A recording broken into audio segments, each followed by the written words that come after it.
السلام عليكم.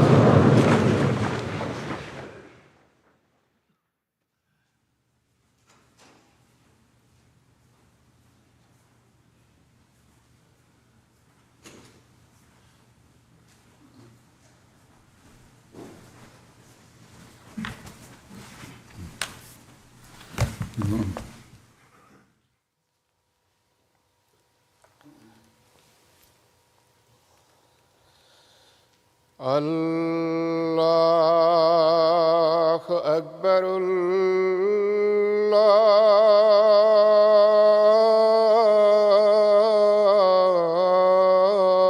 الله أكبر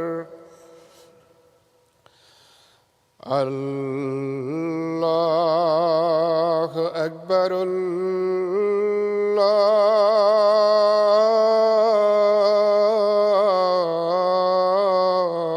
الله أكبر أشهد أن لا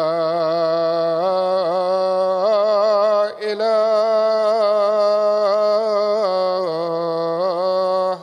إلا الله أشهد أن لا إله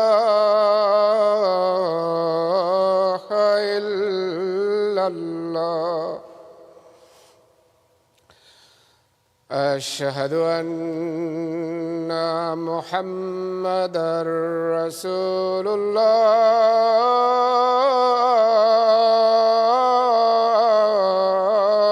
الله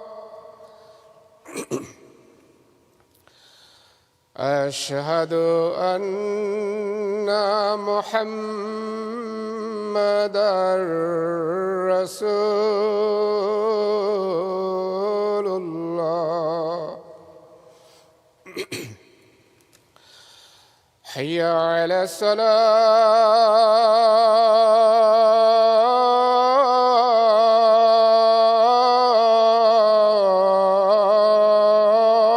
الصلاة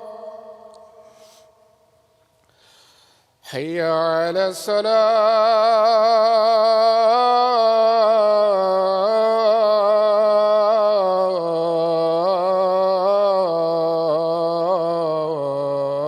الصلاة حي على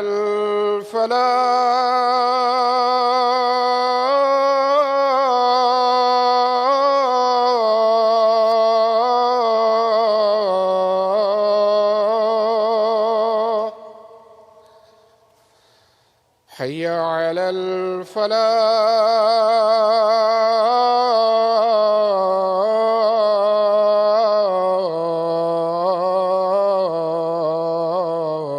الفلاح الله أكبر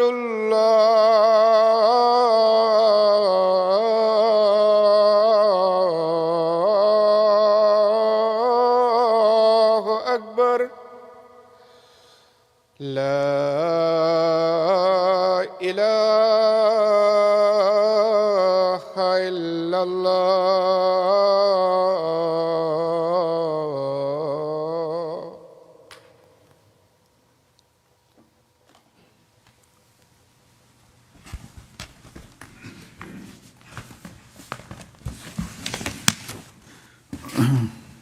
السلام عليكم ورحمة الله.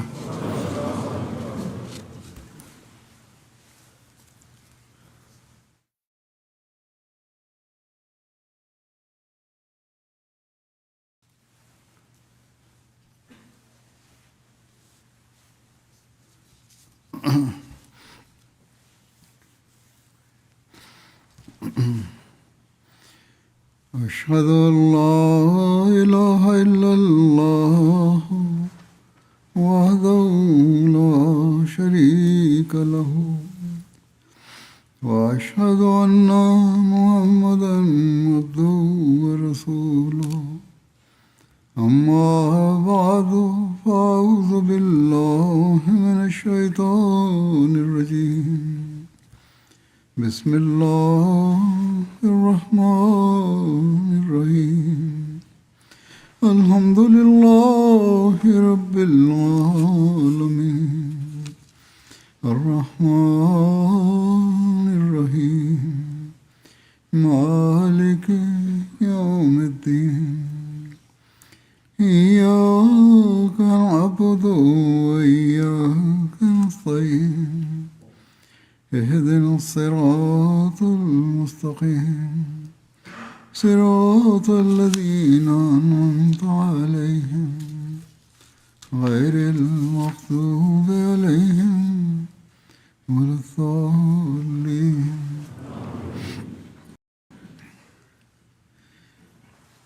حضرت صلی اللہ علیہ وسلم کہ دنیا میں توحید کے قیام کے لیے درد، کوشش اور جرت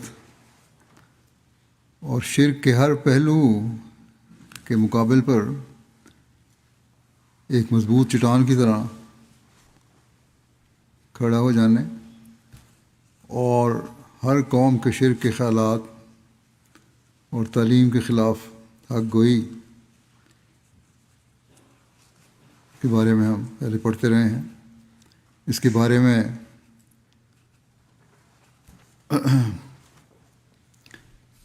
بیان فرماتے ہوئے حضرت مسیح علیہ السلام فرماتے ہیں، خیال کرنا چاہیے کہ کس استقلال سے حضرت صلی اللہ علیہ وسلم اپنے دعوی نبوت پر باوجود پیدا ہو جانے ہزاروں خطرات اور کھڑے ہو جانے لاکھوں معاندوں اور مزاحموں اور ڈرانے والوں کے اول سے اخیر دم تک ثابت اور قائم رہے. برسوں تک وہ مصیبتیں دیکھی اور وہ دکھ اٹھانے پڑے جو کامیابی سے بکلی مایوس کرتے تھے اور روز بروز بڑھتے جاتے تھے، کہ جن پر صبر کرنے سے کسی دنیاوی مقصد کا حاصل ہو جانا وہم بھی نہیں گزرتا تھا، بلکہ نبوت کا دعویٰ کرنے سے از دست اپنی پہلی جمعیت کو بھی کھو بیٹھے، یعنی اپنے ہاتھ سے پہلی جمعیت کو بھی جو قریب قرابت داری تھی اس کو بھی کھو بیٹھے، اور ایک بات کہہ کر لاکھ تفرقہ خرید لیا اور ہزاروں بلاؤں کو اپنے سر پر بلا لیا. وطن سے نکالے گئے، قتل کے لیے تعاقب کیے گئے، گھر اور اسباب تباہ و برباد ہو گیا، بارہا زہر دی گئی، اور جو خیر خواہ تھے وہ بدخواہ بن گئے، اور جو دوست تھے وہ دشمنی کرنے لگے، اور ایک زمانہ دراز تک وہ تلخیاں اٹھانی پڑیں کہ جن پر ثابت قدمی سے ٹھہرے رہنا کسی فریبی اور مکار کا کام نہیں. باتیں اور پھر صاف گوئی اس قدر کہ توحید کا واعظ کر کے سب قوموں اور سارے فرقوں اور تمام جہان کے لوگوں کو جو شرک میں ڈوبے ہوئے تھے مخالف بنا لیا. جو اپنے اور خیش تھے ان کو بت پرستی سے منع کر کے سب سے پہلے دشمن بنایا. یہودیوں سے بھی بات بگاڑ لی، کیونکہ ان کو طرح طرح کی مخلوق پرستی اور پیر پرستی اور بدعمالیوں سے روکا. حضرت مسیح کی تکذیب اور توہین سے منع کیا، جس سے ان کا نہایت دل جل گیا. یہودیوں کو مسیح کی تکذیب سے منع کیا جس سے ان کا دل جل گیا اور سخت عداوت پر آمادہ ہو گئے اور ہر دم قتل کر دینے کی گھات میں رہنے لگے. اسی طرح عیسائیوں کو بھی خفا کر دیا، کیونکہ جیسے کہ ان کا اعتقاد تھا حضرت عیسیٰ کو نہ خدا کا بیٹا قرار دیا اور نہ ان کو پھانسی مل کر دوسروں کو بچانے والا تسلیم کیا. آتش پرست اور ستارہ پرست بھی ناراض ہو گئے، کیونکہ ان کو بھی ان کے دیوتوں کی پرستش سے ممانعت کی گئی اور مدار نجات کا صرف توحید ٹھہرائی گئی. فرماتے ہیں اب جائے انصاف ہے کہ کیا دنیا حاصل کرنے کی یہی تدبیر تھی؟ الزام لگایا جاتا ہے کہ اصل انہوں نے دنیا حاصل کی۔ اس زمانے کے لوگ الزام لگاتے تھے کہ ہر یک فرقہ کو ایسی ایسی صاف اور دل آزار باتیں سنائی گئیں کہ جس سے سب نے مخالفت پر کمر باندھ لی اور سب کے دل ٹوٹ گئے، اور قبل اس کے کہ اپنی کچھ ذرہ بھی جمید بنی ہوتی یا کسی کا حملہ روکنے کے لیے کچھ طاقت بہم پہنچ جاتی، سب کی طبیعت کو ایسا اشتعال دے دیا کہ جس سے وہ خون کرنے کے پیاسے ہو گئے۔ آج بھی جو مستشرقین ہیں، اسلام کے مخالف ہیں، وہ یہ الزام لگاتے ہیں عنصروں پہ، لیکن یہ الزام لگاتے ہوئے سوچتے نہیں کہ کیا کوئی فائدہ اٹھانے کے لیے ایسی حالت اپنے اوپر وارد کرتا ہے کوئی انسان۔ فرمایا زمانہ سازی کی تدبیر تو یہ تھی کہ جیسا بعضوں کو جھوٹا کہا تھا ویسا ہی بعضوں کو سچا بھی کہا جاتا۔ اگر اتنا ہی زمانے کے پیچھے چلنا تھا تو جس طرح بعضوں کو جھوٹا کہا تو خوش کرنے کے لیے بعضوں کو سچا بھی کہہ دیتے، اگر بعض مخالف ہوتے تو بعض موافق بھی ہو رہتے۔ بلکہ اگر عربوں کو کہا جاتا کہ تمہارے ہی لات و عزا سچے ہیں تو وہ تو اسی دم قدموں پر گر پڑتے اور جو چاہتے ان سے کراتے، کیونکہ وہ سب خیش اور اقارب اور حمیت قومی میں بے مثل تھے۔ رشتہ داری تھی، قرابت داری تھی، قبیلے داری تھی، اور اس کے لیے تو وہ ہر قربانی کے لیے تیار ہوا کرتے تھے، اور ساری بات مانی منائی تھی۔ صرف تعلیم بت پرستی سے خوش ہو جاتے، صرف یہ کہہ دیتے آپ کہ ٹھیک ہے تمہارے بت ٹھیک ہیں تو خوش ہو جاتے، اور بدل و جان اطاعت اختیار کرتے آپ کی۔ یہی انہوں نے پیش بھی کیا تھا مطالبہ، لیکن سوچنا چاہیے کہ حضرت صلی اللہ علیہ وسلم کا یکلخت ہر ایک خیش و بیگانہ سے بگاڑ لینا، اور صرف توحید کو جو ان دنوں میں اس سے زیادہ دنیا کے لیے کوئی نفرتی چیز نہ تھی، اور جس کے باعث سے صدہا مشکلیں پڑتی جاتی تھیں، بلکہ جان سے مارے جانا نظر آتا تھا، مضبوط پکڑ لینا، یہ کس مصلحت دنیاوی کا تقاضا تھا؟ اور جب کہ پہلے اسی کے باعث سے اپنی تمام دنیا اور جمعیت برباد کر چکے تھے، تو پھر اسی بلا انگیز اعتقاد پر اصرار کرنے سے کہ جس کو ظاہر کرتے ہی 9 مسلمانوں کو قید اور زنجیر اور سخت ماریں نصیب ہوئیں، کس مقصد کا حاصل کرنا مراد تھا؟ صرف خود ہی نہیں بلکہ آپ کے ماننے والوں کو بھی تکلیفیں برداشت کرنی پڑی توحید کا اعلان کرنے پہ۔ کیا دنیا کمانے کے لیے یہی ڈھنگ تھا کہ ہر ایک کو کلمہ تلخ جو اس کی طبیعت اور عادت اور مرضی اور اعتقاد کے برخلاف تھا سنا کر سب کو ایک دم کے دم میں جانی دشمن بنا دیا، اور کسی ایک آدھ قوم سے بھی پیوند نہ رکھا؟ جو لوگ طامع اور مکار ہوتے ہیں، جن کی طمع ہوتی ہے، جو کسی چیز کی خواہش کرنے والے ہوتے ہیں، یا ہوشیاری اور مکاری کھانے والے ہوتے ہیں، کیا وہ ایسی ہی تدبیر کیا کرتے ہیں کہ جس سے دوست بھی دشمن ہو جائیں؟ جو لوگ کسی مکر سے دنیا کو کمانا چاہتے ہیں، کیا ان کا یہی اصول ہوا کرتا ہے کہ بھائی اخبار کی ساری دنیا کو عداوت کرنے کا جوش دلاویں اور اپنی جان کو ہر وقت کی فکر میں ڈال لیں؟ وہ تو اپنا مطلب سادھنے کے لیے سب سے صلح کاری اختیار کرتے ہیں، اور ہر ایک فرقے کو سچائی کا ہی سرٹیفکیٹ دیتے ہیں۔ خدا کے لیے یک رنگ ہو جانا ان کی عادت کہاں ہوا کرتی ہے؟ خدا کی وحدانیت اور عظمت کا کب وہ کچھ دھیان رکھا کرتے ہیں؟ ان کو اس سے غرض کیا ہوتی ہے کہ ناحق خدا کے لیے دکھ اٹھاتے پھریں؟ وہ تو صیاد کی طرح وہیں دام بچھاتے ہیں کہ جو شکار مارنے کا بہت آسان راستہ ہوتا ہے۔ اگر اس پکڑنا ہی ہو، دھوکے سے قابو کرنا ہے، تو پھر شکاری کی طرح جال بچھاتے ہیں، اور وہی طریقہ اختیار کرتے ہیں کہ جس میں محنت کم اور فائدہ دنیا کا بہت زیادہ ہو۔ نفاق ان کا پیشہ اور خوشامد ان کی سیرت ہوتی ہے۔ سب سے میٹھی میٹھی باتیں کرنا اور ہر ایک چور اور ساتھ سے برابر رابطہ رکھنا ان کا ایک خاص اصول ہوتا ہے۔ مسلمان سے اللہ اللہ اور ہندوؤں سے رام رام کہنے کو ہر وقت مستعد رہتے ہیں،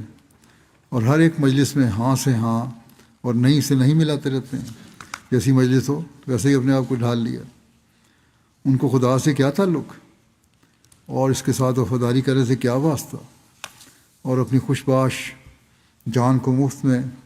ادھر ادھر کا غم لگا لینا انہیں کیا ضرورت۔ استاد نے ان کو سبق ہی ایک پڑھایا ہوتا ہے کہ ہر ایک کو یہی بات کہنا چاہیے کہ جو تیرا راستہ ہے وہی سیدھا ہے، اور جو تیری رائے ہے وہی درست ہے، اور جو تو نے سمجھا ہے وہی ٹھیک ہے۔ غرض ان کی راست اور ناراست اور حق اور باطل اور نیک اور بد پر کچھ نظر ہی نہیں ہوتی، بلکہ جس کے ہاتھ سے ان کا کچھ منہ میٹھا ہو جائے وہی ان کے حساب میں بھگت اور سدھ اور جینٹل مین ہوتا ہے، اور جس کی تعریف سے کچھ پیٹ کا دوزخ بھرتا ہو نظر آوے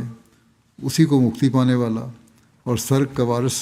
اور حیات ابدی کا مالک بنا دیتے ہیں، وہی سب کچھ بن جاتا ہے ان کے لیے۔ لیکن واقعات حضرت خاتم الانبیاء صلی اللہ علیہ وسلم پر نظر کرنے سے یہ بات نہایت واضح اور نمایاں اور روشن ہے کہ حضرت صلی اللہ علیہ وسلم اعلیٰ درجہ کے یک رنگ اور صاف باطن اور خدا کے لیے جام باز اور خلقت کے لیے بیم و امید سے بالکل منہ پھیرنے والے اور محض خدا پر توکل کرنے والے تھے، کہ جنہوں نے خدا کی خواہش اور مرضی میں محو اور فنا ہو کر اس بات کی کچھ بھی پرواہ نہ کی کہ توحید کی منادی کرنے سے کیا کیا بلا میرے سر پر آئے گی، اور مشرکوں کے ہاتھ سے کیا کچھ دکھ اور درد اٹھانا ہوگا،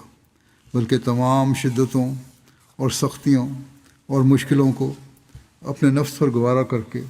اپنے مولا کا حکم بجا لائے، اور جو شرط مجاہدہ اور وعظ اور نصیحت کی ہوتی ہے وہ سب پوری کی، اور کسی ڈرانے والے کو کچھ حقیقت نہ سمجھا۔ ہم سچ کہتے ہیں کہ تمام نبیوں کے واقعات میں ایسے مواضعات خطرات اور پھر کوئی ایسا خدا پر توکل کر کے کھلے شرک اور مخلوق پرستی سے منع کرنے والا اور اس قدر دشمن، اور پھر کوئی ایسا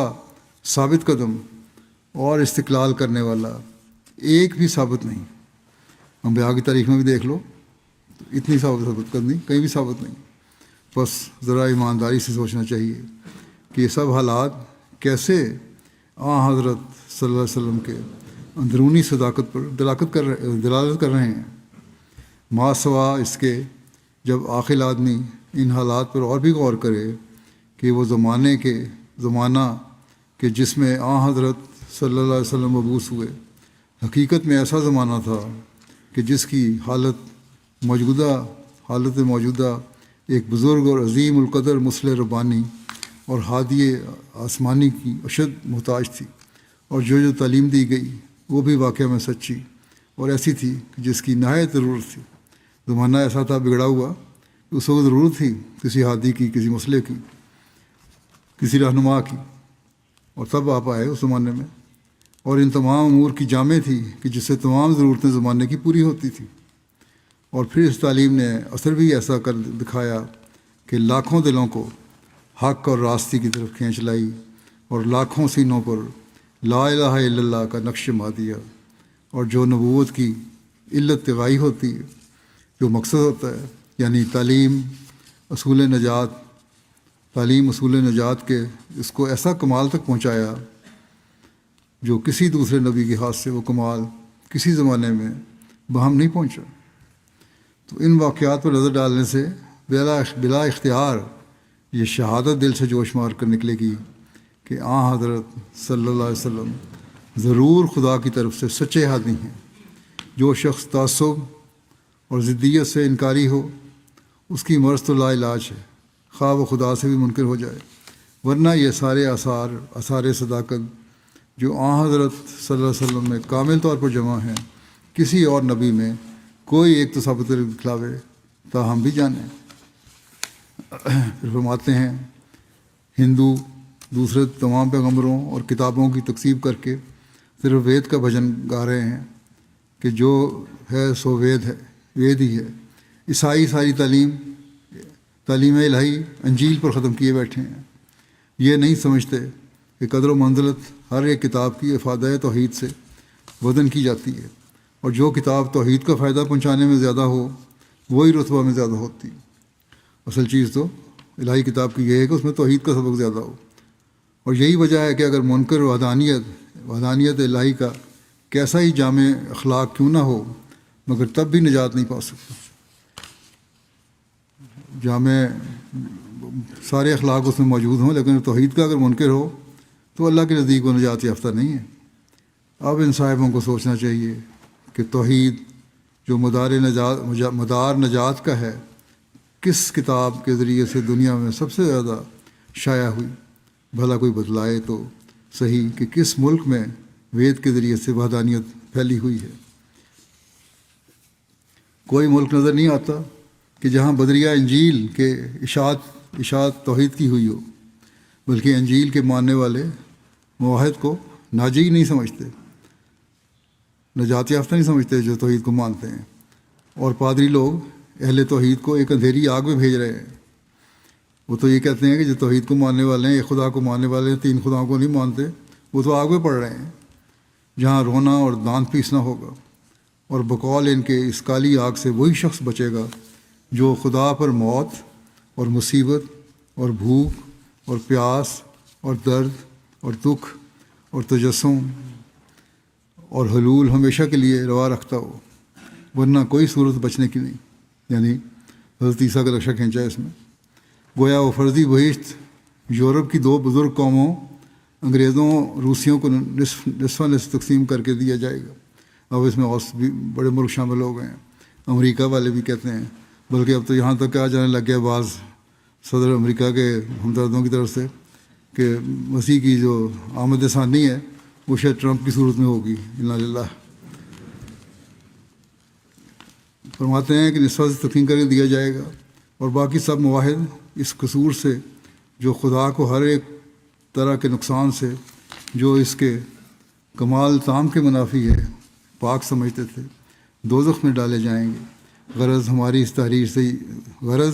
تحریر سے یہ ہے کہ آج صفحہ دنیا میں وہ شے کہ جس کا نام توحید ہے بجز امت حضرت صلی اللہ علیہ وسلم کے اور کسی فرقے میں نہیں پائی جاتی، اور بجز قرآن شریف کے اور کسی کتاب کا نشان نہیں ملتا کہ جو کروڑہ مخلوقات کو وحدانیت الہی پر قائم کرتی ہو اور کمال تعظیم سے اس سچے خدا کی طرف راہبر ہو۔ ہر یک قوم نے اپنا اپنا مصنوعی خدا بنا لیا ہے، اور مسلمانوں کا وہی خدا ہے جو قدیم سے لازوال اور غیر مبدل اور اپنی ازلی صفتوں میں ایسا ہی ہے جو پہلے تھا۔ سو یہ تمام واقعات ایسے ہیں کہ جن سے ہادی اسلام کا صدق نبوت اظہر من الشمس ہے، کھلے روشن کی طرح ہے، سورج کی طرح روشن ہے، کیونکہ معنی نبوت کے اور علت غیر رسالت اور پیغمبری کی انہی کی ذات بابرکات میں ثابت اور متحقق ہو رہی ہے۔ یہیں ثابت ہو رہا ہے سب کچھ۔ اور جیسا کہ مصنوعات سے صانع شناخت کیا جاتا ہے، ویسا ہی عاقل لوگ اصلاح موجودہ سے اس مسئلہ ربانی کی شناخت کر رہے ہیں۔ صانع سے شناخت کیا جاتا ہے، ویسا ہی عاقل لوگ اصلاح موجودہ سے اس مسئلہ ربانی کی شناخت کر رہے ہیں۔ کوئی بنانے والا چیز بنانے والا ہو، وہ اس کی جو چیز بنی ہو، کوئی بھی پرزہ بنایا ہو یا کوئی چیز بنائی ہو، اس سے شناخت کی جاتا ہے کہ کیسی اعلیٰ بنائی ہے یا کس قسم بنائی ہے۔ اسی طرح جو مسئلہ ربانی کی شناخت اس طرح ہوتی ہے کہ وہ توحید کا پرچار کرنے والا ہو۔ اسی طرح ہزار ایسے اور بھی واقعات ہیں کہ جن سے حضرت صلی اللہ علیہ وسلم کا معید بتائید الہی ہونا ثابت ہوتا ہے۔ مثلاً کیا یہ حیرت انگیز ماجرا نہیں کہ ایک بے زر، بے زور، بے کس، امی، یتیم، تنہا، غریب ایسے زمانے میں کہ جس میں ہر ایک قوم پوری طاقت مالی اور فوجی اور علمی رکھتی تھی، ایسی روشن تعلیم لایا کہ اپنی براہین قاطعہ اور حجج واضحہ سے سب کی زبان بند کر دی، اور بڑے بڑے لوگوں کو جو حکیم بنے پھرتے تھے اور فیلسوف کہلاتے تھے، فاش یعنی فلسفی کہلانے والے اور بڑے اسکالر جو تھے، فاش غلطیاں نکالیں، اور پھر باوجود بے کسی اور غریبی کے زور بھی ایسا دکھایا کہ بادشاہوں کو تختوں سے گرا دیا اور انہی تختوں پر غریبوں کو بٹھا دیا۔ اگر یہ خدا کی تائید نہیں تھی تو اور کیا تھی؟ کیا تمام دنیا پر عقل اور علم اور طاقت اور زور میں غالب آ جانا بغیر تائید الہی کے بھی ہوا کرتا ہے؟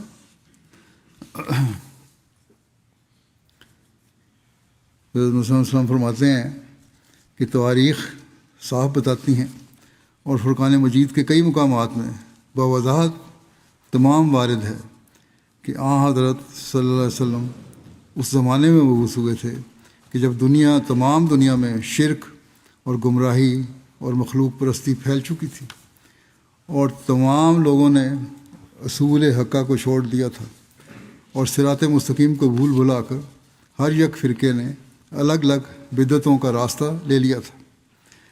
عرب میں بت پرستی کا نہایت زور تھا،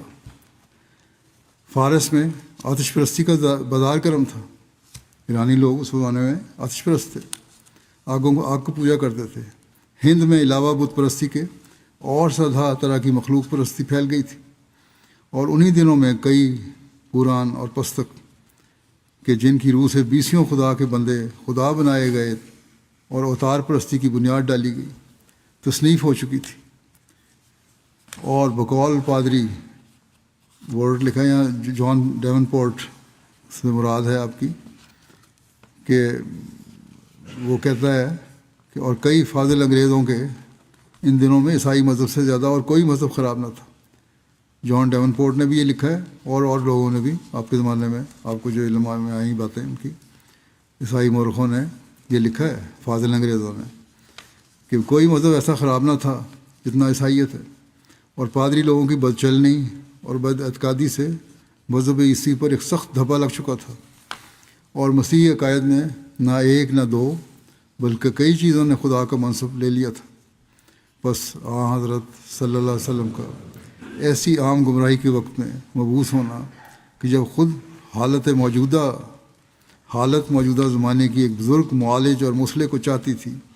اور ہدایت ربانی کی کمال ضرورت تھی، اور پھر ظہور فرما کر ایک عالم کو توحید اور اعمال صالحہ سے منور کرنا اور شرک اور مخلوق پرستی کا جو الشرور ہے قلعہ کما کرنا، اس بات پر صاف دلیل ہے کہ حضرت صلی اللہ علیہ وسلم خدا کے سچے رسول اور سب رسولوں سے افضل تھے۔ سچا ہونا ان کا تو اس سے ثابت ہے کہ اس عام ضلالت کے زمانے میں قانون قدرت ایک سچے ہادی کا متقاضی تھا، اور سنت الہیہ ایک راہبر صادق کی مقتضی تھی، تقاضا کر رہی تھی۔ سنت بھی یہی تھی کہ جب لوگ بگڑتے ہیں تو اللہ تعالیٰ بھیجتا ہے اپنے فرستادے، کیونکہ قانون قدیم حضرت رب العالمین کا یہی ہے کہ جب دنیا میں کسی نوع کی شدت اور صعوبت اپنے نتائج انتہا کو پہنچ جائے تو رحمت الہی اس کو دور کرنے کی طرف متوجہ ہوتی ہے۔ جیسے جب امساک کے باران سے غائب درجہ قید پڑ جائے، بارشیں نہ ہوں، قید سالی ہو، خشک سالی ہو تو قید پڑ جاتا ہے، خلقت کا کام تمام ہونے لگتا ہے، لوگ مرنے لگتے ہیں، تو آخر خداوند کریم بارش کر دیتا ہے۔ اور جب وبا سے لاکھوں آدمی مرنے لگتے ہیں تو کوئی صورت اصلاح ہوا کی نکل آتی ہے، یا کوئی دوا ہی پیدا ہو جاتی ہے۔ اور جب کسی ظالم کے پنجے میں کوئی قوم گرفتار ہوتی ہے تو آخر کوئی عادل اور فریاد رس پیدا ہو جاتا ہے۔ بس ایسا ہی جب لوگ خدا کا راستہ بھول جاتے ہیں اور توحید اور حق پرستی کو چھوڑ دیتے ہیں تو خداوند تعالیٰ اپنی طرف سے کسی بندے کو بصیرت کامل عطا فرما کر اور اپنے کلام اور الہام سے مشرف کر کے بنی آدم کی ہدایت کے لیے بھیجتا ہے کہ جس قدر بگاڑ ہو گیا ہے اس کی اصلاح کرے۔ اور اس میں اصل حقیقت یہ ہے کہ پروردگار جو قیوم عالم کا ہے اور جو دنیا کو قائم رکھنے والا ہے، اور بقا اور وجود عالم کا اسی کے سہارے ہے، اور آسرے سے ہے، اس کے آسرے سے ہے، اسی کی وجہ سے کسی اپنے فیضان رسانی کی صفت کو خلقت سے دریغ نہیں کرتا، اور نہ بیکار اور معطل چھوڑتا ہے، بلکہ ہر یک صفت اس کی اپنے موقع پر فی الفور ظہور پذیر ہو جاتی ہے۔ پس جب کہ ازرو تجویز عقلی کے اس بات پر قطع واجب ہوا کہ ہر یک آفت کا غلبہ توڑنے کے لیے خدا تعالیٰ کی وہ صفت جو اس کے مقابل پر پڑی ہے ظہور کرتی ہے، اور یہ بات تواریخ سے اور خود مخالفین کے اقرار سے اور خاص فرقان مجید کے بیان واضح سے ثابت ہو چکی ہے کہ حضرت صلی اللہ علیہ وسلم کے ظہور کے وقت میں یہ آفت غالب ہو رہی تھی کہ دنیا کی تمام قوموں نے سیدھا راستہ توحید اور اخلاص اور حق پرستی کا چھوڑ دیا تھا، اور نیز یہ بھی ہر یک کو معلوم ہے کہ اس فساد موجودہ کی اصلاح کرنے والے اور ہر ایک عالم کو ظلمات شرک اور مخلوق پرستی سے نکال کر توحید پر قائم کرنے والے صرف حضرت صلی اللہ علیہ وسلم ہی ہیں، کوئی دوسرا نہیں۔ تو ان سب مقدمات سے نتیجہ یہ نکلا کہ حضرت صلی اللہ علیہ وسلم خدا کی طرف سے سچی ہادی ہیں۔ بس حضرت صلی اللہ علیہ وسلم ہی وہ وجود ہیں جنہوں نے توحید کو حقیقی رنگ میں دنیا میں قائم کیا۔ گزشتہ خطبات میں اس کے واقعات بھی میں بیان کر چکا ہوں، بہت سارے حوالے کہ کس طرح بہت سارے واقعات کس طرح وسلم توحید کے لیے کوشش فرمایا کرتے تھے۔ اور پھر ہم اس زمانے میں دیکھتے ہیں کہ اللہ تعالیٰ کے وعدے کے مطابق آپ کے عاشق صادق کو اللہ تعالیٰ نے توحید کے قیام کے لیے مأمور کیا، کیونکہ اس زمانے میں حضرت مرزا غلام احمد قادیانی علیہ السلام جو مسیح موعود اور مہدی موعود بھی ہیں، آپ صلی اللہ علیہ وسلم کی تعلیم اور سنت کا عملی نمونہ تھے، اور آپ کا دل ہی اپنے آقا کی اتباع میں اللہ تعالیٰ کی توحید کے پھیلانے کے لیے ایک درد سے بھرا ہوا تھا۔ چنانچہ ہمیں آپ کی تحریروں اور آپ کی عملی زندگی میں اس کی بہت سی مثالیں نظر آتی ہیں، جن میں سے چند ایک میں بیان کرتا ہوں۔ حضرت مسیح علیہ السلام فرماتے ہیں اللہ تعالیٰ کا ہمارے ساتھ بھی عجیب معاملہ ہے۔ ہمارا یہ الہام کہ انت منی بے منزلت توحیدی و تفریدی ایک نئی طرز کا الہام ہے۔ ہم نے آپ سے پہلے کسی الہامی عبارت میں اس قسم کے الفاظ نہیں دیکھے۔ اس کے معنی جو ہمارے خیال میں آتے ہیں یہ ہیں کہ ایسا شخص بمنزلہ توحید ہی ہوتا ہے جو ایسے وقت میں معمور ہو کہ جب دنیا میں توحید الہی کی نہایت حد تک کی گئی ہو اور اسے نہایت ہی حقارت کی نگاہ سے دیکھا جاتا ہو۔ ایسے وقت میں آنے والا توحید مجسم ہوتا ہے۔ یہ ایک مجلس میں بیان کیا تھا آپ نے، اس کو ایک اخبار نے اس طرح لکھا، دوسرے اخبار نے ذرا تفصیل سے اس طرح لکھا ہے البدر میں کہ اس شخص نے فرمایا کہ اس شخص معمور شدہ کو توحید کی پیاس ایسی لگائی جاتی ہے کہ وہ تمام اپنے اغراض اور مقاصد کو ایک طرف رکھ کر توحید کے قائم کرنے میں خود ایک مجسم توحید ہو جاتا ہے۔ اس کے اٹھنے بیٹھنے اور حرکت اور سکون اور ہر ایک قول و فعل میں توحید کی لو اسے لگی ہوئی ہوتی ہے۔ فرمایا ہر شخص اپنا ایک مقصد اور غائب مقرر کرتا ہے، مگر اس شخص کا مقصود یعنی جو اللہ تعالیٰ کی محبت میں ڈوبا ہوا ہے، اس کا مقصود و مطلوب اللہ تعالیٰ کی توحید ہی ہوتی ہے۔ وہ اللہ تعالیٰ کی توحید کو اپنے طبعی جذبات اور مقاصد سے بھی مقدم کر لیتا ہے، اپنی ساری ضرورتوں کو پیچھے ڈال دیتا ہے۔ اسی طرح ہر ایک شخص کا اپنے مقاصد کا ایک بت ہوتا ہے اور وہ اس تک پہنچنا چاہتا ہے، مگر اللہ تعالیٰ ہی کے اختیار میں ہوتا ہے کہ اس تک پہنچا دے یا اس کی عمر کا پہلے ختم کر دے۔ مقصد حاصل کرنا لوگوں کو بڑی خواہشیں ہوتی ہیں، کاروباری لوگوں کی، تجارت پیشہ لوگوں کی اور دنیاوی مقاصد کے حاصل کرنے والے لوگوں کی، اور انہوں نے ایک ٹارگٹ بنایا ہوتا ہے اپنا، لیکن یا تو اللہ تعالیٰ ان کو پہنچا دیتا ہے یا اس سے پہلے ان کو خاتمہ ہو جاتا ہے۔ وہ اپنے مال یا عزت اور آبرو، بال بچوں یا دوسری حوائج کے لیے تڑپتا ہے اور بے خود ہوتا ہے، اور بسا اوقات لوگ انہی مشکلات میں پڑھ کر خودکشی بھی کر لیتے ہیں، مگر وہ شخص جو خدا کی طرف سے مأمور ہو کر آتا ہے، اس کا یہی جوش خدا تعالیٰ کی توحید کے لیے ہو جاتا ہے، اور اپنی نفسانی خواہشوں کی بجائے خدا تعالیٰ کی توحید کے لیے مضطرب اور بے خود ہو جاتا ہے۔ میں سمجھتا ہوں کہ ایسے وقت میں یہ الفاظ خدا تعالیٰ کی طرف سے آتے ہیں کہ انت منی بے منزلت توحیدی و تفریدی، کیونکہ اللہ تعالیٰ کو اپنی توحید بہت ہی پیاری ہے، اللہ تعالیٰ کو اپنی توحید بہت پیاری ہے۔ یہ توحید تھی جس کے واسطے اللہ تعالیٰ نے کبھی وبا، کبھی قحط اور کبھی اپنے پیارے انبیاء علیہم السلام کے ہاتھ کی تلوار سے اس کے قیام کے واسطے ہزاروں مشرک جانوں کو تباہ کر دیا۔ مکہ و مدینہ منورہ کے حالات بھی صرف اسی کی خاطر پیچیدہ ہوئے تھے۔ موسیٰ علیہ السلام کا معاملہ بھی اسی توحید کے لیے تھا۔ حضرت مسیح موعود علیہ السلام شرک اور اس کی باریک اقسام کا تذکرہ کرتے فرماتے ہیں کہ یہ بھی چاہیے کہ ہر ایک قسم کے شرک سے پرہیز ہو، نہ سورج، نہ چاند، نہ آسمان کے ستارے، نہ ہوا، نہ آگ، نہ پانی، نہ کوئی اور زمین کی چیز معبود ٹھہرائی جائے، اور نہ دنیا کے اسباب کو ایسی عزت دی جائے اور ایسا ان پر بھروسہ کیا جائے کہ گویا وہ خدا کے شریک ہیں، اور نہ اپنی ہمت اور کوشش کو کچھ چیز سمجھا جائے کہ یہ بھی شرک کی قسموں میں سے ایک قسم ہے، بلکہ سب کچھ کر کے یہ سمجھا جائے کہ ہم نے کچھ نہیں کیا، اور نہ اپنے علم پر کوئی غرور کیا جائے اور نہ اپنے عمل پر کوئی ناز، بلکہ اپنے تئیں فی الحقیقت جاہل سمجھیں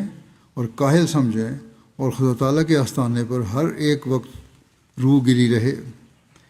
ہر ایک سب کچھ کرنے کے باوجود بھی اللہ کے حضور جھکو کہ اللہ تیرے فضل سے سب کچھ ہوگا، سب نتائج پیدا ہوں گے۔ انسان کا علم کسی معلم کا محتاج ہے اور پھر محدود ہے، کسی پڑھانے والے کا محتاج ہے انسان کا علم، لیکن پھر لمیٹڈ ہے، محدود ہے، مگر اس کا علم کسی معلم کا محتاج نہیں، یعنی اللہ تعالیٰ کا علم کسی پڑھانے والے کا محتاج نہیں ہے، اور بائیں ہمہ غیر محدود ہے، اس میں کوئی حد نہیں ہے۔ انسان کی سنوائی ہوا کی محتاج ہے اور محدود ہے، سننے کی طاقت جو انسان کی ہوا چکچاتی ہے اور پھر بھی محدود حد تک سن سکتا ہے، مگر خدا کی سنوائی ذاتی طاقت سے ہے اور محدود نہیں، اور انسان کی بنائی سورج یا کسی دوسری روشنی کی محتاج ہے اور پھر محدود ہے، مگر خدا کی بنائی ذاتی روشنی سے ہے اور غیر محدود ہے۔ ایسا ہی انسان کی پیدا کرنے کی قدرت کسی مادے کی محتاج ہے اور نیز وقت کی محتاج اور پھر محدود ہے، لیکن خدا کی پیدا کرنے کی قدرت نہ کسی مادے کی محتاج ہے، نہ کسی وقت کی محتاج اور غیر محدود ہے، کیونکہ اس کی تمام صفات بے مثل و مانند ہیں، اور جیسے کہ اس کی کوئی مثل نہیں، اس کی صفات کی بھی کوئی مثل نہیں۔ اگر ایک صفت میں وہ ناقص ہو تو پھر تمام صفات میں ناقص ہوگا، اس لیے اس کی توحید قائم نہیں ہو سکتی جب تک کہ وہ اپنی ذات کی طرح اپنی تمام صفات میں بے مثل و مانند نہ ہو۔ یہ توحید ہے جو قرآن شریف نے سکھلائی ہے، جو مدار ایمان ہے۔ آج کل کے زیر اثر بعض بچوں میں بھی یہ سوال اٹھتے ہیں اور لکھتے رہتے ہیں کہ اللہ تعالیٰ کو کس نے پیدا کیا، اللہ تعالیٰ کہاں سے آیا۔ شاید بڑے ان کو بتاتے ہیں یا خود ان کے دلوں میں سوال اٹھتے ہیں، لیکن اللہ تعالیٰ کی صفات ایسی ہیں، اللہ تعالیٰ ہمیشہ سے ہے اور ہمیشہ رہے گا اور لامحدود ہے، اس لیے وہ اسی نے ہر ایک کو پیدا کیا، اس کو کسی نے پیدا نہیں کیا۔ جو بھی ایک تصور پیدا ہو سکتا ہے کسی آخری چیز کا جو خود بخود وجود میں آئی، وہ خدا تعالیٰ ہی ہے۔ حضرت مسیح موعود علیہ السلام فرماتے ہیں، یاد رہے کہ حقیقی توحید جس کا اقرار خدا ہم سے چاہتا ہے اور جس کے اقرار سے نجات وابستہ ہے، یہ ہے کہ خدا تعالیٰ کو اپنی ذات میں ہر ایک شریک سے، خواہ بت ہو، خواہ انسان ہو، خواہ سورج ہو یا چاند ہو، یا اپنا نفس یا اپنی تدبیر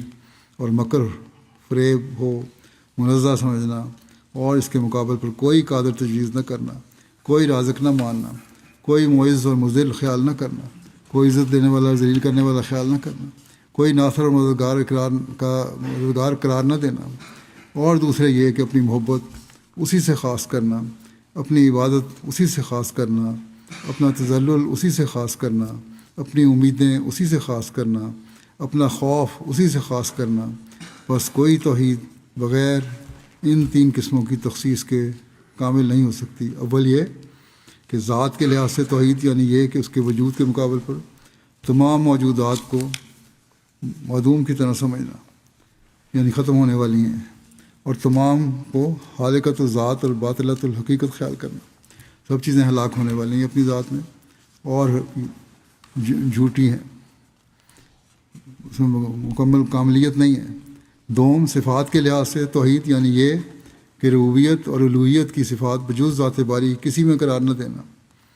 اور جو بظاہر رب الانواع یا فیض رسان نظر آتے ہیں جن سے فائدہ انسان اٹھاتا ہے، وہ بھی رب سمجھتا ہے ان کو، یہ اسی کے ہاتھ کا ایک نظام، یہ اسی کے ہاتھ کا ایک نظام یقین کرنا۔ نہ کوئی امریکہ ہے، نہ کوئی اسرائیل ہے، نہ کوئی دنیا کی اور بڑی طاقت ہے، بلکہ صرف خدا تعالیٰ کی طاقت ہے۔ اگر اس چیز کو پہچان لیں مسلمان بھی تو یقیناً ان کی کامیابی ہے۔ تیسرے، اپنی محبت اور صدق اور صفا کے لحاظ سے توحید یعنی محبت وغیرہ شعار عبودیت میں دوسرے کو خدا تعالیٰ کا شریک نہ گرداننا اور اسی میں کھوئے جانا۔ جس طرح اللہ تعالیٰ سے محبت ہوتی چاہیے ویسی کسی اور سے نہ ہو۔ پھر آپ فرماتے ہیں اب اس زمانے میں جب خدا نے دیکھا کہ زمین بگڑ گئی اور کروڑہا مخلوقات نے شرک کی راہ اختیار کر لی اور 40 کروڑ سے بھی زیادہ ایسے لوگ دنیا میں پیدا ہو گئے کہ ایک عاجز انسان مریم کے بیٹے کو خدا بنا رہے ہیں، اس زمانے میں 40 کروڑ کی تعداد عیسائیوں کی، اور ساتھ ہی شراب خوری اور بے قیدی اور دنیا پرستی اور غفلانہ زندگی انتہا تک پہنچ گئی، تو خدا تعالیٰ نے مجھے اس کام کے لیے مأمور کیا تا میں ان خرابیوں کی اصلاح کروں۔ سو اب تک میرے ہاتھ پر 1 لاکھ کے قریب انسان بدی سے اور بد عقیدگی سے اور بد اعمالی سے توبہ کر چکے ہیں۔ یہ اس وقت کی بات ہے جب آپ نے یہ فرمایا اب تم کروڑوں اللہ تعالیٰ کے فضل سے آپ کی جماعت میں شامل ہو چکے ہیں۔ اور نشانات کا بھی ذکر فرمایا آپ نے کہ 150 سے زیادہ نشان ظاہر ہو چکا ہے، جس کے اس ملک میں کئی لاکھ انسان گواہ ہیں۔ اور میں بھیجا گیا ہوں تا زمین پر دوبارہ توحید کو قائم کروں اور انسان پرستی یا سنگ پرستی سے لوگوں کو نجات دے کر خدائے واحد اور لا شریک کی طرف ان کو رجوع دلاؤں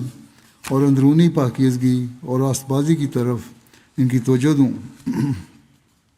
چنانچہ میں دیکھتا ہوں کہ لوگوں میں ایک تحریک پیدا ہو گئی ہے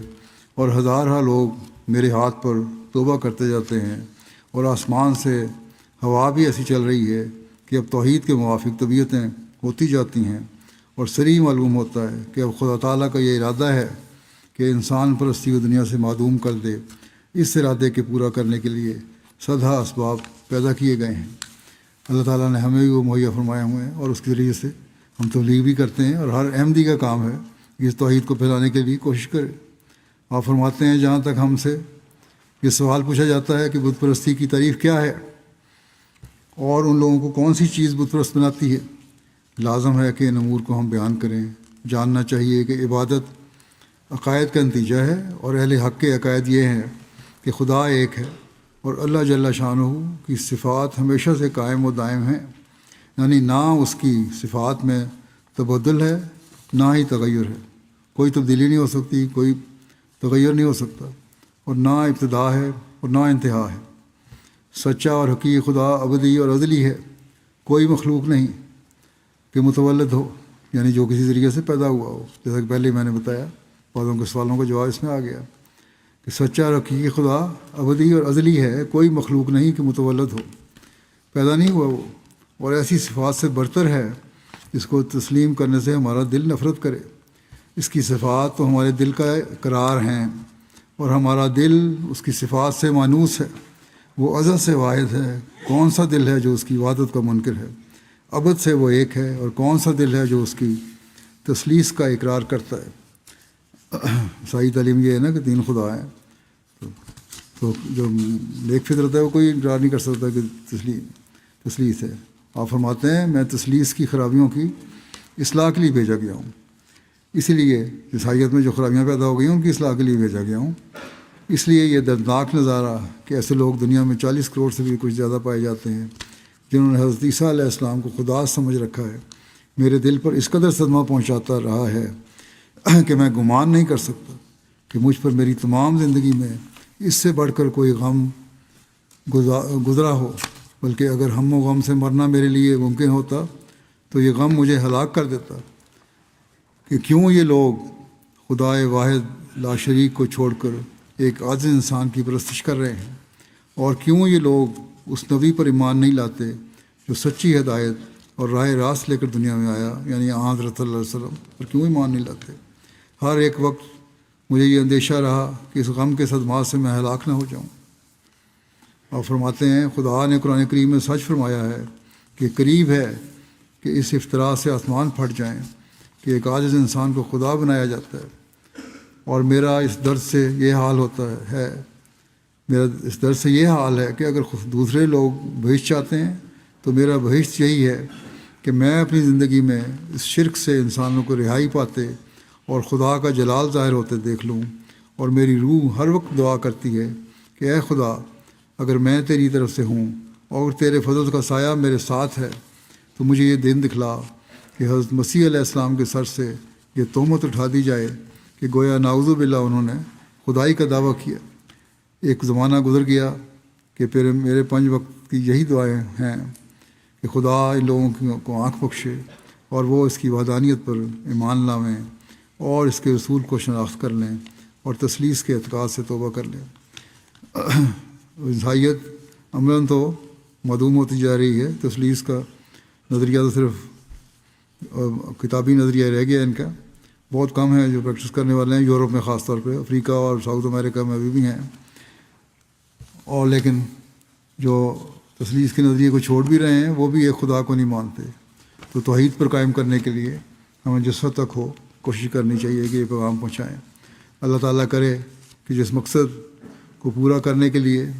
اللہ تعالیٰ نے آپ کو بھیجا تھا اور جس توحید کی تعلیم کا حضرت صلی اللہ علیہ وسلم نے اعلان فرمایا، اس حقیقی توحید پر ہم عمل کرنے والے بھی ہوں اور دنیا میں پھیلانے والے بھی ہوں کہ اب انسانیت کی بقا کا یہی ایک حل ہے، اس کے علاوہ اور کوئی حل نہیں۔ اللہ تعالیٰ ہمیں اس کی توفیق عطا فرمائے۔ نماز کے بعد میں جنازہ غائب پڑھاؤں گا۔ ایک ہے مکرم خواجہ ظفر احمد صاحب جو سابق امیر تھے ضلع سیالکوٹ کے، آج کل امریکہ میں تھے کچھ عرصے سے، گزشتہ دنوں 91 سال کی عمر میں وفات پا گئے۔ انا للہ و انا الیہ راجعون۔ مرحوم موسی تھے۔ ان کی بیٹی حفصہ حئی کہتی ہیں کہ بچپن ہی سے ان کی زندگی کو جماعت کی خدمت میں خلوص، عاجزی اور کامل لگن کے ساتھ گزارتے ہم نے دیکھا ہے۔ خلافت سے ان کی گہری وابستگی ان کی شخصیت کا نمایاں وصف تھا، جس نے ان کی اولاد اور اہل خانہ کے دلوں میں بھی خلافت سے محبت اور وفاداری پیدا کرنے میں بنیادی کردار ادا کیا۔ اور یہ حقیقت بھی ہے، بہت وفادار اور اخلاص رکھنے والے اور نظام جماعت سے اخلاص رکھنے والے شخص تھے۔ ان کو مختلف جوانی سے لے کر آخری عمر تک خدمت کی توفیق ملی۔ قائد کے طور پر خدام علیہ میں ضلع کے قائد کے طور پر، مقامی قائد کے طور پر، مقامی امیر کے طور پر، ضلعی امیر کے طور پر خدمات کا ان کو موقع ملتا رہا۔ حضرت مسیح علیہ السلام کے مہمانوں کی خدمت کا بڑا شوق تھا، اور ہمیشہ جو وفود جاتے تھے مرکز سے ان کو اپنے گھر میں ٹھہراتے، ان کی خدمت کیا کرتے تھے، بڑی خوش دلی سے ان کی مہمان نوازی کرتے۔ ان کے چہرے پر ایک خاص اطمینان ہوتا جب یہ خدمت کر رہے ہوتے تھے۔ کبھی کسی عہدیدار کے بارے میں کوئی نامناسب بات نہ انہوں نے کہی، نہ کبھی سننے کے روادار تھے۔ وہ کبھی تنقید کی اجازت اپنے سامنے نہیں دیتے تھے۔ اللہ تعالیٰ پر بڑا کامل توکل تھا ان کو۔ کبھی بھی کوئی آزمائش پیش آئی، خواہ جماعتی خدمت ہو یا ذاتی زندگی میں، ہمیشہ پوری توجہ دعا کی طرف رہی ان کی، اور اللہ تعالیٰ پر مکمل بھروسہ تھا۔ اور ان کی بیٹی کہتی ہیں ہم نے بھی دیکھا ہے کہ اکثر اوقات اللہ تعالیٰ نے آپ کی بھرپور مدد فرمائی اور ان کی دعائیں قبول ہوئیں۔ اور اپنی والدہ کی بھی انہوں نے بہت خدمت کی، بیمار رہیں، کئی سال تک ان کی خدمت کرتے رہے بڑے صبر اور محبت سے۔ اس کے ان کے پسماندگان میں اہلیہ کے علاوہ 3 بیٹیاں اور نواسے نواسیاں اور پڑنواسے وغیرہ شامل ہیں۔ اللہ تعالیٰ ان سے مغفرت کا سلوک فرمائے۔ اسی طرح انتظامی لحاظ سے بھی امیر ضلع تھے تو ہر جماعت کا ان کو پتہ تھا، چھوٹی سے چھوٹی جماعت جو گاؤں کی تھی ان کا بھی پتہ تھا، اور تمام راستوں کو پتہ تھا۔ ضلع کے حالات پر بڑی گہری نظر رکھتے تھے۔ یہ نہیں کہ صرف امیر بن کے بیٹھے ہیں تو شہر میں رہ رہے ہیں، بلکہ ہر جگہ جایا کرتے تھے. اور جلسہ سلانے پہ جب حالات اچھے تھے وہاں اسپیشل ٹرینیں آیا کرتی تھیں سیالکوٹ سے بھی جلسے پہ شامل ہونے والوں کی، تو اس کو بڑا نظم و ضبط سے اس کا اہتمام کیا کرتے تھے. بڑی محبت کرنے والی شخصیت تھے اور ہمیشہ اخلاص و وفا میں، جیسا کہ میں نے کہا، پر تھے. بہت عاجز انسان تھے. اللہ تعالیٰ مغفرت فرمائے ان کی. دوسرا ذکر ہے مکرم ودراگو خالیدو صاحب، بکینا فاسو کے ہیں مقامی احمدی، فوج میں ملازم تھے اور آج کل وایوگیا کے ایک گاؤں میں ڈیوٹی پر متعین تھے، کیونکہ وہاں دہشت گردوں نے کافی فساد مچایا ہوا ہے. تو 3 مارچ کو ڈیوٹی کے دوران دہشت گردوں کے حملے میں ان کی وفات ہو گئی، شہید ہو گئے. انا للہ و انا الیہ راجعون. ان کی عمر 40 سال تھی. ایک مخلص خادم تھے. 2007 میں انہوں نے احمدیت قبول کی اور ان کی اہلیہ، آپ کی اہلیہ اپنی فیملی میں اکیلے احمدی تھے، آپ اور آپ کی اہلیہ، باقی کوئی احمدی نہیں تھا ان کے خاندان میں. ریجنل مبلغ سعادت صاحب کہتے ہیں مرحوم جماعت کے بہت ہی فعال ممبر تھے اور جماعت اور خلافت سے گہرا تعلق تھا. بڑے نیک، عبادت گزار، مخلص احمدی نوجوان تھے. قائد مجلس خدام احمدیہ بھی رہ چکے تھے. چندہ جات میں باقاعدگی تھی ان کی. جماعتی پروگراموں میں بڑھ چڑھ کر حصہ لیتے تھے. فوج کے جاب کے باوجود بکینا فاسو کے جلسہ سلانہ میں ہر سال شامل ہوتے تھے. مربیان اور معلمین سے بہت عزت اور احترام سے پیش آتے اور ان کی مدد بھی کیا کرتے تھے. 2008 میں جب میں گیا ہوں گھانا دورے پہ، 2005 میں تو بکینا فاسو بھی گیا تھا، لیکن 2008 میں گھانا گیا ہوں تو وہاں ایک قافلہ آیا تھا بکینا فاسو کے خدام کا، سائیکلوں پہ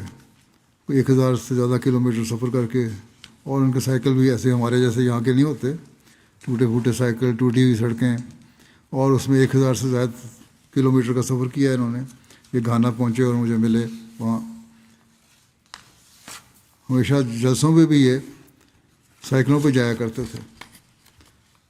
سائیکل پر جایا کرتے تھے. سنپوری عبدالرحمٰن صاحب لوکل مشنری کہتے ہیں ان کو جماعت کی بے لوث خدمت کرنے والا اور ہمہ وقت خدمت کے لیے مستعد پایا. کسی کام کے لیے بلایا جاتا فوراً لبیک کہتے. جلسہ سلانہ اور دیگر تنظیمی اجتماعات میں پوری ذمہ داری سے کام کرتے. لوگ ان کے کام کی وجہ سے اتنا ڈیووٹڈ تھے کہ ان کی کام کی وجہ سے ان کو چھوٹا معلم کہا کرتے تھے، بلکہ معلم بھی اتنے وقف کی روح سے کام نہیں کرتے جتنا یہ کیا کرتے تھے. جب ان کو اپنی فوج میں بھی کام نہیں ملا تھا تو بڑا فکر مند رہتے تھے کہ مجھے کام آج کل کوئی نہیں، کہ میں غریب ہوں اور جماعت کی ترقی میں کس طرح حصہ لے سکتا ہوں. بہرحال جب ان کو نوکری ملی تو باقاعدگی سے پھر انہوں نے چندہ ادا کرنا شروع کیا. بڑا گہرا تعلق جماعت کے ساتھ تھا. جہاں بھی یہ ان کی ٹرانسفر ہوتی وہاں جا کے پہلے جماعتی سینٹر یا مسجد کی تلاش کرتے اور نماز جمعہ وغیرہ میں باقاعدہ آیا کرتے تھے. عثمان گان میں والدہ اور اہلیہ کے علاوہ ایک بیٹا اور 2 بیٹیاں شامل ہیں. اللہ تعالیٰ سے مغفرت اور رحم کا سلوک فرمائے.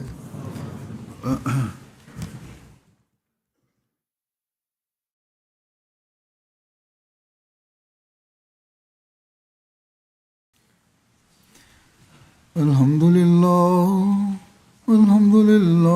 نحمده ونستعینه ونستغفره ونؤمن به ونتوکل علیہ ونعوذ باللہ من شرور انفسنا ومن سیئات اعمالنا من یهده اللہ فلا مضل له ومن يضلل فلا هادي له ونشهد أن لا إله إلا الله ونشهد أن محمدا عبده ورسوله. عباد الله رحمكم الله إن الله يأمر بالعدل والإحسان وإيتاء ذي القربى